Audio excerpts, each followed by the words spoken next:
மத்திய அரசின் திட்டங்களை பாரதிய ஜனதாவின் செயல் திட்டங்களாக கூற முடியாது என்றும் திமுக கூட்டணி தமிழகத்தில் அமோக வெற்றி பெறும் என்றும் விடுதலை சிறுத்தைகள் கட்சியின் தலைவர் திருமாவளவன் தெரிவித்திருக்கிறார்.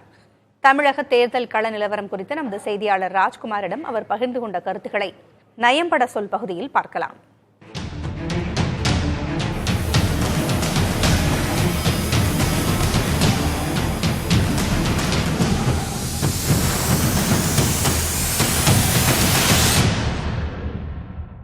ஆளும் கட்சி கூட்டணி, அதை தாண்டி எதிர்கட்சி கூட்டணியை தாண்டி தற்பொழுது களத்துல பாஜக பாமகவும் இந்த கூட்டணியில் இணைஞ்சிருக்கிறாங்க. இது திமுக கூட்டணிக்கு ஒரு சவாலா இருக்குன்றது பார்க்கலாமா இந்த தேர்தல்?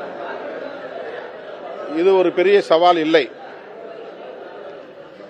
அவர்கள் முன்வைக்கிற அரசியல் தான் எங்களுக்கு சவாலாக இருக்கிறது. வாக்கு வங்கி அடிப்படையிலே பார்த்தால் அதிமுக திமுக கூட்டணி இந்த இரண்டு கட்சிகளுக்கு இடையில் தான் போட்டி. இரண்டு அணிகளுக்கு இடையிலே இன்னும் அதிமுக ஒரு அணியாக உருப்பெறவில்லை. பாஜக பாமக என்பது ஒரு அணியாக இன்றைக்கு அவர்கள் சேர்ந்திருந்தாலும் கூட அது நேரடி போட்டியில் இல்லை என்பதுதான் யதார்த்தமான உண்மை. எனவே திமுக கூட்டணிக்கு வாக்கு வங்கி அடிப்படையிலான சவால் எதுவும் இல்லை, கருத்தியல் அடிப்படையிலான சவால் இருக்கிறது. அதை எதிர்கொள்வோம். ஆளும் திமுகவை மக்கள் ஏற்றுக்கொள்ள தயாரா இல்லை அப்படின்னு பிரதமர் நரேந்திர மோடி நேற்றைய தமிழகத்தில் நடந்த பொதுக்கூட்டத்தில் விமர்சிச்சிருக்காரு. நிறைய வியூகங்கள்லாம் நாங்கள் முன் வச்சிருக்கோம்னு சொல்லிட்டு பாஜக சொல்றாங்க. இதெல்லாம் தேர்தல் களத்தில் எதிரொலிக்கும் நினைக்கிறேன். அவர் பாஜக தொண்டர்களுக்கும் பாமக தொண்டர்களுக்கும் சொன்ன கருத்து இது. திமுக கூட்டணிக்கு எதிராக தமிழ்நாட்டு மக்கள் இருக்கிறார்கள் என்பதை போன்ற தோற்றத்தை உருவாக்க அவர் பார்க்கிறார். ஆனால் அது உண்மை இல்லை.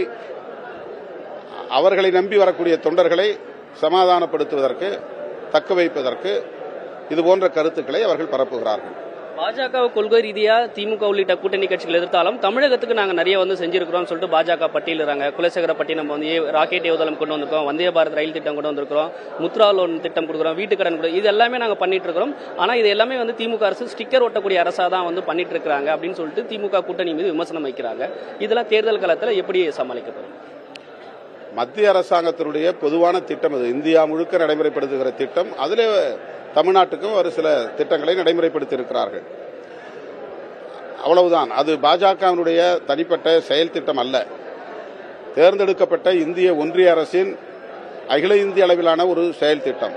வந்தே பாரத் போன்ற திட்டங்கள், ஏவுகணைக்கான தளம் அமைக்கிற திட்டங்கள், இவையெல்லாம் இந்திய ஒன்றிய அரசுக்கான செயல் திட்டங்கள்.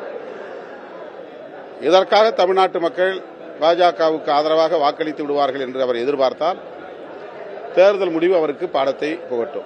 ஒரே ஒரு கேள்வி, பானை சின்னம் விசிக கட்சிக்கு கிடைச்சிருமா? கள நிலவரம் எப்படி இருக்கு?